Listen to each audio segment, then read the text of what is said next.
선거법 위반 혐의 이 사건 이제 대법원으로 가게 됐는데 검찰은 입장을 내고 즉각 상고를 했고요. 지금 보시는 것처럼 입장문이 나왔고요.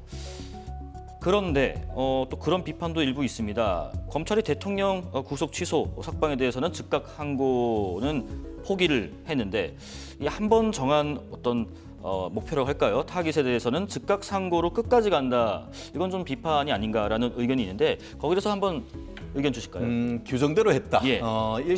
검찰 내의 그 항소 상고 기준은 유죄를 했다 하더라도 구형했는 형량의 3분의 1 이하로 내려가면 항소 상고를 한다. 나아가 공소 제기를 했는데 무죄가 나왔다고 하면 100% 항소 상고입니다. 네. 그렇기 때문에 이와 같은 것을 비판하기는 어렵고 더불어서 민사 사건하고 달리 형사 사건 같은 경우에는 선고한 때로부터 7일 이내에 항소하도록 돼 있습니다. 그렇기 때문에 통상 이제 피고인을 대리를 하다 보면은 오전에 보통 10시에 판결 선고를 합니다. 그래서 판결 선고를 하면서 법정 구속이 되거나 예상보다 형이 높았다라고 하면은 그 법원에서 나가면서 바로 법원에 있는 종합접수대를 가가지고 상소장을 넣습니다.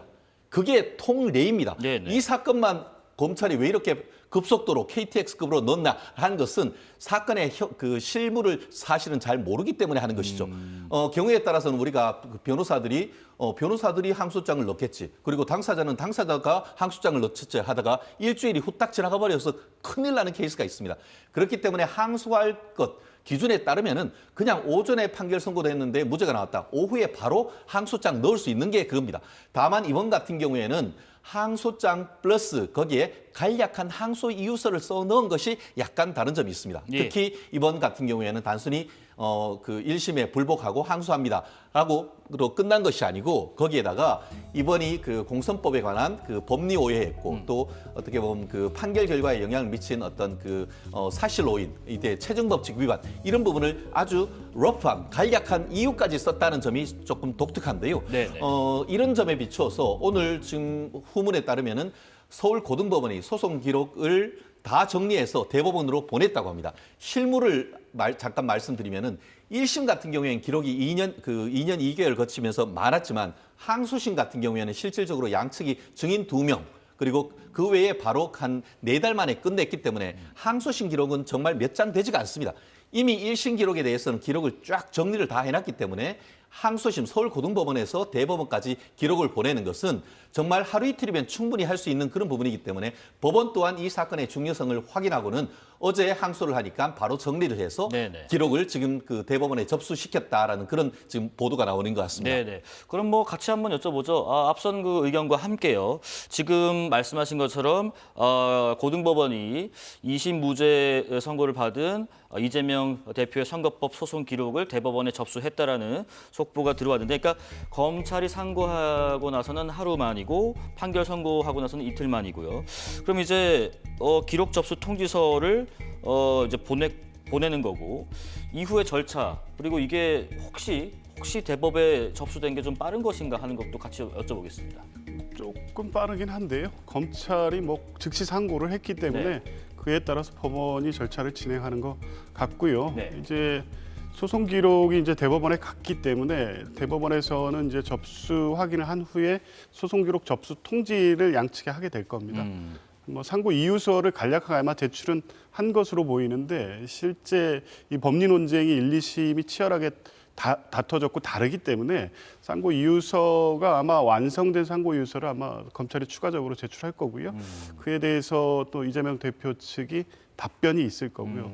그 이후에 아마 심리 절차가 개시될 거로 보이는데 심리가 뭐 지금 검찰 또 이 정치적으로 해석하는 국민의힘 입장에서는 무조건 신속한 대법원 선고를 촉구하고 있지만 글쎄요, 이게 그렇게 간단한 사안이 아닙니다. 1, 2심의 결론이 완전히 다르고 그 공직선거법의 허위사실 공표에 대한 주요 법리 해석에 있어서 중요한 판결입니다. 물론 항소심이 그 부분을 명쾌하게 꼼꼼하고 세세하게 정리를 해줬기 때문에 네. 대법원이 뭐 추가적 판단을 할 이유가 없다고 하면 상고 기각으로 신속하게 결론을 낼 수도 있지만 안에서 또 의견이 다툼이 있다고 하면 시간이 또 걸릴 수도 있는 겁니다. 그건 뭐 임의로 상정할 수 없는 거고 대법원 심리 과정에서 실제 선고 일정은 잡힐 수밖에 없는 거고요. 딱 하나 지적 안 할 수 없는 거는 검찰의 뭐 상고는 1심 유죄, 2심 무죄가 났기 때문에 당연히 상고할 거라고는 봤는데 이렇게 신속한 일정을 하는 것은 다소 의외입니다. 물론 뭐 7일 안에 이 상고를 한다고 해서 검찰이 꼭 7일을 다 맞춰서 상고하지는 않습니다만 이 사건 자체 기소가 무리했고 남용했다는 비판은 제기 안 할 수 없잖아요. 당시 이 선거 과정에서 윤석열 대통령과 관련된 허위사실 공표, 고발, 고수 사건도 10건 가까이 됐던 걸로 제가 기억합니다. 그런데 검찰은 거의 유사한 류의 발언에 대해서 대부분 각하하거나 불기소 처분했고요. 몇 가지 사건은 아직 기소 중지 상태에 있습니다. 그런데 그때 각하하거나 불기소했던 사건, 이재명 대표의 이번 사건의 허위사실 공표의 이 발언 내용보다 매우 구체적인 사실에 관한 진술이어서 만약 그게 기소됐다면 오히려 1심 기준으로 하면 윤석열 대통령의 유죄 가능성이 훨씬 더 높았습니다. 그럼에도 불구하고 검찰은 각하하고 기소하지 않았습니다. 네. 그랬던 검찰이 이재명 대표와 관련된 사건만 이렇게 신속하게 상고하고 또 신속한 결론을 기대한다? 저는 여전히 검찰의 이런 무리한 기소에 대해서 비판 안 할 수가 없습니다. 최 변호사님, 이 비교적 좀 신속하게 이례적으로 하는 편인가 싶기도 하고요. 만약 그렇다면은 3심을 신속하게 하겠다라는 속내가 있을까 싶기도 하고요. 그렇습니다. 사실 민주당은 그렇게 빨리 윤석열 대통령에 대한 탄핵 열차를 출발시켜 놓고는 정작 이재명 대표에 대한 항소 상고는 그렇게 무죄라고 하면서도 왜 이렇게 빠르냐라고 하는 모순적 태도를 보이고 있다라고 하고요. 기본적으로 신속하다기보다는 보통 원래는 헌법에 재판은 신속하라고 돼 있습니다. 지연된 정의는 정의가 아닙니다.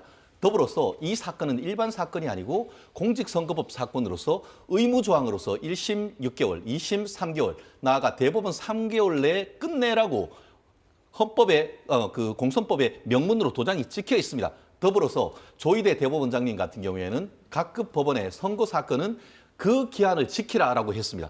그렇기 때문에 이 사건 같은 경우에도 최대한 빨리 하는 것이 어떻게 보면 혼란스러운 정치 상황을 정리하기 위해서도 필요하고 그것이 이재명 대표에게도 도움이 된다라고 생각을 합니다. 왜냐? 본인들이 항소심에 무죄를 받았기 때문에. 예. 그렇기 때문에 대법원 가서 신속하게 상고를 기각한다면 그것 또한 이재명 대표한테 유리한 겁니다. 그렇다고 하면은 무작정 검찰을 비난하는 것은 부당하죠. 실질적으로 똑같은 주장을 좀 전에 조 변호사님이 얘기하신 똑같은 주장을 법원에서 했는데 이번 법원도 검찰의 공소권 남용한 사실이 없다라고 못을 받아서 선고를 했습니다. 그렇기 때문에 그런 주장은 저는 무익하다라고 생각을 하고요.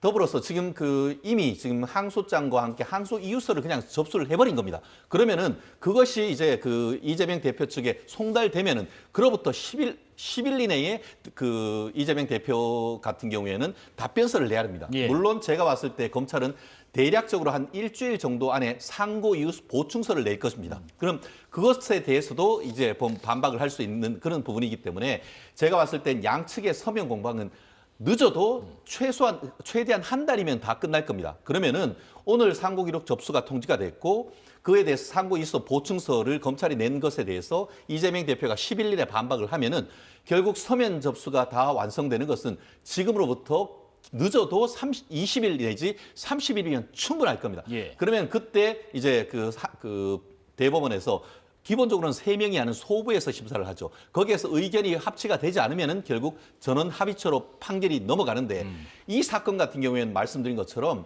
1심이 벌써 2년 2개월이나 지났습니다. 그리고 2심도 지금 4개월 됐기 때문에 법원으로서는 특히 조희대 대법원장님이 신속하게 해라라는 그 취지에 비춰봤을 때 원칙적으로 대법원 사건 같은 경우에는 잘못됐다고 판결될 경우에는 2심, 원심을 취소하고 고등법원으로 돌려보냅니다. 파기환송을 하죠. 그렇죠. 예. 그걸 파기환송이 원칙입니다. 다만 이런 사건처럼 반드시 어떻게 보면 의무적으로 대법원 사건도 그 3개월 내에 선고해라는 그런 규정이 있기 때문에 그 규정을 취지를 지킨다는 취지에 따르면은 지금 국민의힘이나 어떻게 보면 보수당에서 주장하는 파기 자판 내지 취소 자판 다시 돌려보내서 서울고등법원에서 재심리하라는 것이 아니고 대법원도 스스로 판단할 수 있는 권한이 있기 때문에 만약에 2심이 잘못됐다라고 판단을 한다고 하면은 그 판결을 깨고 스스로 대법원이 1심처럼 징역 1년, 집행 2년, 2년의 형을 선고한다. 이런 것도 법리적으로 충분히 가능하다. 이 말씀을 드리고 싶습니다. 예, 지금 법리적인 판단, 상고심 한번 지켜보겠습니다.